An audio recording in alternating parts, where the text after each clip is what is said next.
आज की क्लास का हमारा नेक्स्ट टॉपिक है यूजेस ऑफ डायमेंशन, लेकिन इस बार हम बात करेंगे थर्ड यूज ऑफ डायमेंशंस की।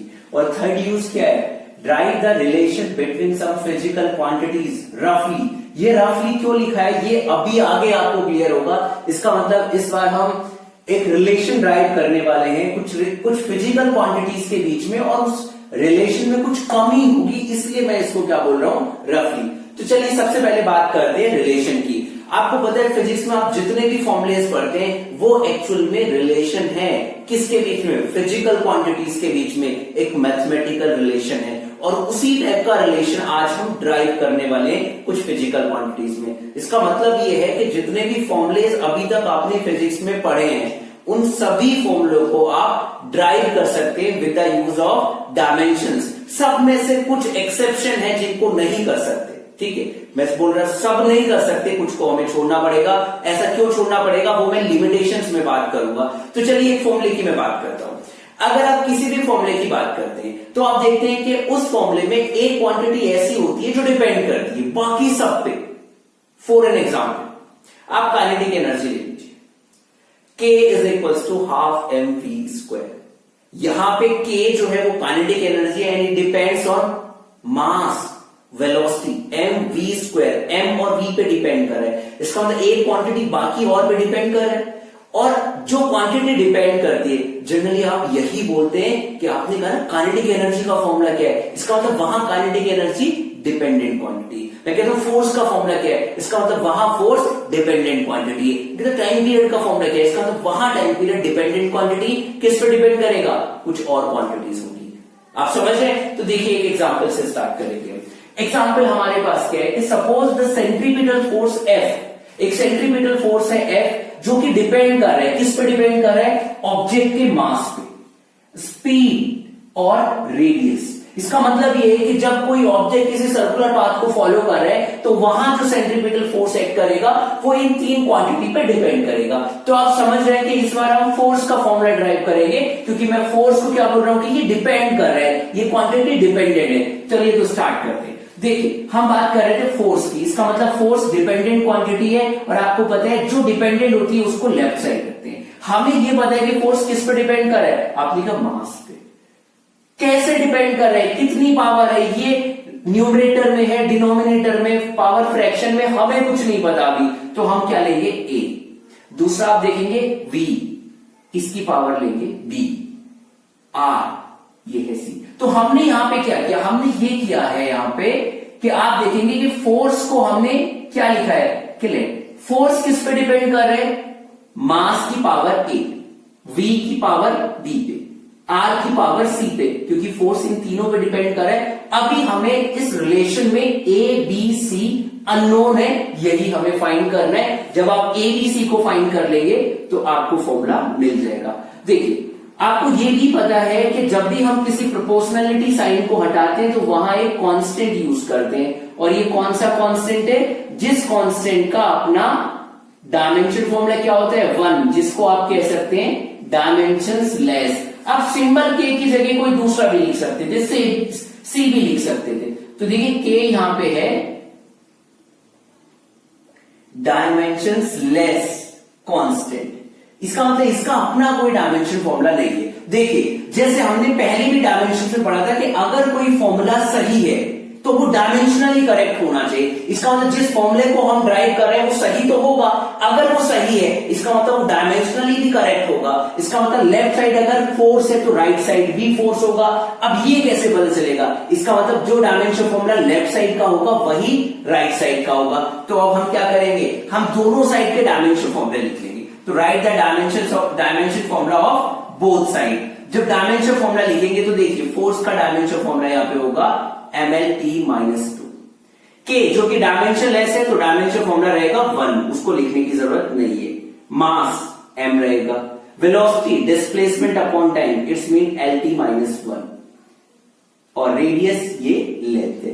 तो आपको क्या करना है, इसके बाद एक लाइन यहां लिखनी थी कि right the dimensions of both side. अब देखिए अब नेक्स्ट स्टेप ये होगा, हम अब देखेंगे जो पावर L की यहां पे वही यहां पे होनी चाहिए, जो L की पावर लेफ्ट है वही राइट होनी चाहिए। जो टी की पावर लेफ्ट है वही राइट होनी चाहिए, तभी ये डायमेंशनली इक्वल होगा। तो अब हम क्या करने वाले हैं, जो लेफ्ट साइड है उसमें एम एल टी को सेपरेट कर लेते हैं। देखिए आप जब यहां से देखेंगे तो लेफ्ट साइड आप देखिए m की पावर 1, l की पावर 1 एंड t की पावर -2।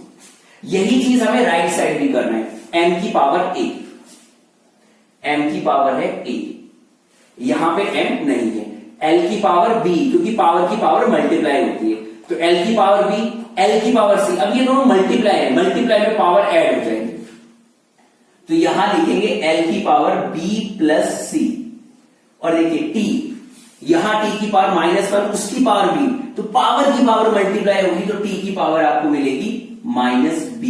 अब आप क्या लिखेंगे, अब आप लिखेंगे compare the powers of m l t। जब आप पावर्स को कंपेयर करेंगे तो देखिए a की वैल्यू आपको यहां से क्या मिली है 1, b प्लस c की वैल्यू आपको क्या मिली है यहां से 1, और -b की वैल्यू आपको यहां से मिली है -2। इट्स मीन b किसके इक्वल हुआ 2। आपको a b c की वैल्यू फाइंड करनी थी, आपने b की वैल्यू फाइंड कर ली, a की वैल्यू फाइंड कर ली, ये b की वैल्यू आप यहां पुट कीजिए, तो 2 plus c is 1, it's mean c is -1। अब आपके पास a b c तीनों है, तो आप क्या करेंगे, put the value of a b c in equation 1। तो जैसे आप फर्स्ट इक्वेशन में वैल्यू पुट करेंगे तो आपको रिजल्ट यहां पे मिलेगा k m v की पावर 2 r की पावर -1।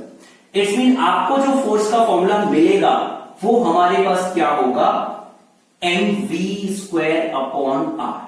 देखिए ये रिलेशन आपको ड्राइव करना था, बट ये रिलेशन यहां पे कंप्लीट नहीं है। क्यों कंप्लीट नहीं है, आप आगे बढ़ेंगे, एक्चुअल में सेंट्रीपिटल फोर्स का फॉर्मूला होता है mv²/r। इसका क्या मतलब हुआ, इसका मतलब ये हुआ कि यहां पे k की वैल्यू क्या है 1। अगर आप ये वैल्यू एक्सपेरिमेंटली फाइंड करें तो k की वैल्यू क्या होगी 1। इसका मतलब आप चाहें तो एक पॉइंट एक्स्ट्रा लिख सकते हैं, यहां जरूरी नहीं है, और वो पॉइंट क्या लिखेंगे, we know the value of k is 1, so the formula is mv²/r। मैं एक चीज आपसे और कहूंगा, देखिए आपने हो सकता है सेंट्रीपिटल फोर्स का फॉर्मूला पढ़ा है, मैंने भी पढ़ा है, इसीलिए मैं बोल रहा हूं कि वहां 1 होगा k की जगह। लेकिन अगर मैं कोई ऐसे नए फॉर्मूले की बात करता जो आपने नहीं पढ़ा है, तो वहां आप कांस्टेंट की वैल्यू नहीं बता पाएंगे। इसीलिए मैंने आपसे कहा था आप रिलेशन तो बता रहे हैं, लेकिन उस रिलेशन में कांस्टेंट क्या होगा ये हमें नहीं पता। इसका मतलब ये फॉर्मूला एग्जैक्ट हमने ड्रॉ नहीं किया, इसमें थोड़ी कमी थी, गलत नहीं था बट थोड़ा इनकम्प्लीट था, इसीलिए हमने इसको रफली किया। चलिए एक एग्जाम्पल हम और लेंगे, और वो एग्जाम्पल क्या है, अब ध्यान से इसमें हम बात करें टाइम पीरियड की, और समझ क्या होंगे किसके टाइम पीरियड की, हम बात कर रहे हैं सिंपल पेंडुलम के टाइम पीरियड की। देखिए इस बार हम बात करें कि टाइम पीरियड किसका, सिंपल पेंडुलम का। अब ये किस पे डिपेंड कर रहा है, ये डिपेंड कर रहा है, देखिए डिपेंड्स ऑन जो सिंपल पेंडुलम का टाइम पीरियड है वो किस पे डिपेंड कर रहा है, पहला मास, किसका मास है ये, देखा बॉब का मास। दूसरा लेंथ, कौन सी लेंथ है, स्ट्रिंग की लेंथ है ये। तीसरा एक्सेलरेशन, कौन सा, ड्यू टू ग्रेविटी, ये कौन सा है, एक्सेलरेशन कौन सा, ड्यू टू ग्रेविटी। इसका मतलब क्या है, ये क्वेश्चन आपसे कैसे पूछा जाएगा, ये क्वेश्चन है कुछ ऐसा होगा कि time period of a simple pendulum depends on mass of bob, length of string and acceleration due to gravity, drive the relation between them. अब उनके बीच में फॉर्मूला ड्राइव कीजिए। देखिए अब सबसे पहले वही करने वाले जो मैंने आपसे बताया था कि लेट टाइम पीरियड किस पे डिपेंड कर रहे हैं, m की पावर a, l की पावर b, g की पावर c। ठीक है, हमें a b c यहां फाइंड करना है, और अब आप जैसे ही डायमेंशन प्रोपोर्शनलिटी साइन हटाते हैं तो यहां आप यूज करेंगे k, और आप समझ गए होंगे k का मतलब डायमेंशनलेस कांस्टेंट है, जो मैं अब बार बार नहीं लिख रहा, आप लिख लीजिए। ठीक है, अब देखिए ये जो फर्स्ट इक्वेशन मैंने लिखी है, आपको सिर्फ करना क्या है कि दोनों साइड के डायमेंशन फॉर्मूले लिख लीजिए। डायमेंशन फॉर्मूले लिख के आप एबीसी की वैल्यू कैलकुलेट कर लिए, जैसे ही आप एबीसी की वैल्यू कैलकुलेट कर दें वापस पुट कर दीजिए काम। तो आप क्या करेंगे, डायमेंशन फॉर्मूला पुट कर लीजिए दोनों साइड का। टी का टी रहेगा, के का कुछ होगा नहीं, M power A, L B acceleration due to gravity, this is. अब आप क्या करेंगे, MLT को सेपरेट कर रहे हैं। देखिए लेफ्ट साइड तो M नहीं है तो हम M की पावर 0 लिख सकते हैं। आपने कहा L भी नहीं है, आप 0 लिख लीजिए। T है, पावर है 1, क्योंकि M की पावर 0, L की पावर 0 का मतलब होता है 1, आप लिख सकते हैं 1 की जगह। अब देखिए M की पावर यहां पे है राइट साइड A, अब देखिए L की पावर B प्लस C, तो यहां पे आप लिखेंगे L की पावर को B plus C, and T के लिए देखिए T दिस -2 इन C, तो -2C, -2C। Next compare the powers of left hand side and right hand side, तो M की पावर 0 यहां पे A की वैल्यू आपको मिली है 0, L की पावर 0, L की पावर B प्लस C, तो B प्लस C इक्वल हुआ 0 के, -2C 1, तो -2C इक्वल हुआ 1, इसका मतलब C की वैल्यू आ जाएगी -1/2। ये वैल्यू जैसे ही आप यहां पुट करेंगे तो आपको V की वैल्यू क्या मिल जाएगी 1/2। देखिए A B C तीनों आपको पता है, अब आप क्या लिखेंगे, put these value in equation 1, equation 1 ये सामने है। जैसे आप इसमें वैल्यू पुट करेंगे तो देखिए K और M की पावर है 1 क्योंकि A, L की पावर B 1/2, G की पावर -1/2। देखिए M की पावर 0, तो ये M की पावर 0, ये तो 1 हो जाएगा, तो आपके पास क्या मिलेगा यहां से K, ये 0 हो जाएगा, L की पावर हाफ अपॉन G की पावर हाफ, क्योंकि ये माइनस की नीचे आ जाएगी, और आपको ये पता है कि पावर हाफ का मतलब होता है अंडर रूट, तो आपके पास ये फॉर्मूला क्या बचा है, √L/G। देखिए अब यहां से भी आप क्या कह सकते हैं कि हमें, अगर हम यहां से देखें तो K की वैल्यू नहीं पता क्योंकि ये डायमेंशनलेस कांस्टेंट है, और शायद आपने फॉर्मूला पढ़ा होगा टाइम पीरियड का, T = 2π √L/G। तो हम कह सकते हैं the value of, we know the value of K dimensionless constant is 2π। कैसे, एक्सपेरिमेंटली फाइंड कर सकते हैं। तो देखिए T की वैल्यू का फॉर्मूला हमारे पास रहेगा √L/G। बहुत सारे बच्चे सोच रहे होंगे सर हमें कैसे पता चलेगा सारे फॉर्मूले में कि कांस्टेंट क्या है, तो मैं आपसे ये बोल रहा हूं आप यहां तक करो ना, क्यों लिख रहे हो इसको लिखने की जरूरत नहीं है। क्यों, क्योंकि मैं आगे लिमिटेशंस में भी ये चीज दिखाऊंगा कि डायमेंशंस की हेल्प से हम डायमेंशनलेस कांस्टेंट की वैल्यू फाइंड कर ही नहीं सकते, इसीलिए तो मैंने रफली लिखा है था। अगर आपको ये भी लिखना होता तो फिर मैं इसको रफली नहीं लिखता। ओके, आज की क्लास का हमारा लास्ट टॉपिक है limitations of dimensional analysis. Dimensional analysis का मतलब यहां पे मेरा है कि हम बेसिकली ये जो लिमिटेशंस पढ़ने वाले हैं, ये लिमिटेशंस किसके लिए हैं, थर्ड यूज ऑफ डायमेंशंस। जो हमने अभी थर्ड यूज डिस्कस किया था उसकी कुछ लिमिटेशंस हैं। देखिए ध्यान से, सबसे पहले मैं बात कर रहा हूं, we have no idea about the dimensionless constant, जो अभी मुझे बताने की जरूरत नहीं, हमने जितने भी फॉर्मूले ड्राइव किए आप देख सकते हैं, उसमें किसी भी फॉर्मूले में डायमेंशन से हमें ये नहीं पता चला, डायमेंशन से, कि डायमेंशनलेस कांस्टेंट की वैल्यू क्या है।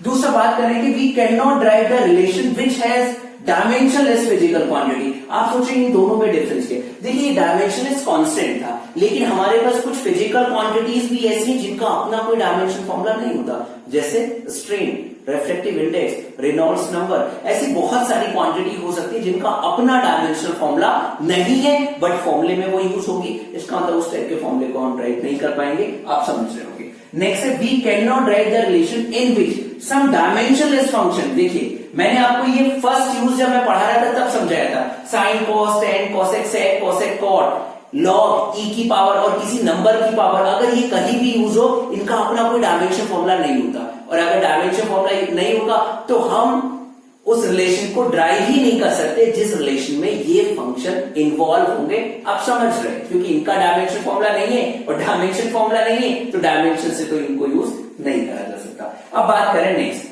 we cannot drive the relation which has more than, we cannot है two terms। इसका मतलब क्या है, इसमें मैंने ये कहा है कि हम ऐसा रिलेशन भी यहां से ड्राइव नहीं कर पाएंगे जिसमें दो से ज्यादा टर्म है। मैं समझाना चाहता हूं, देखिए जैसे मैंने लिखा A = BC/D, ये एक रिलेशन है, लेकिन इसमें टर्म कितने हैं, दो। टर्म का मतलब क्या होता है, जिनके बीच में इक्वल टू या प्लस माइनस साइन आ जाए उसको टर्म कहते हैं। इसका मतलब यहां पे दो टर्म है A, E। अच्छा, मल्टीप्लाई डिवाइड कभी टर्म डिवाइड नहीं करता। मल्टीप्लाई में जितनी भी क्वांटिटी होती है उन सबको एक टर्म मानते हैं, तो एक और एक ही दो।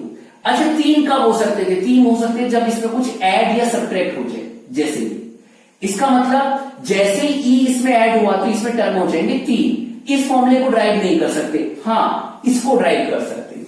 जैसे मैं एक एग्जांपल और दूंगा, वो है जैसे s is equal to u t plus half A T square.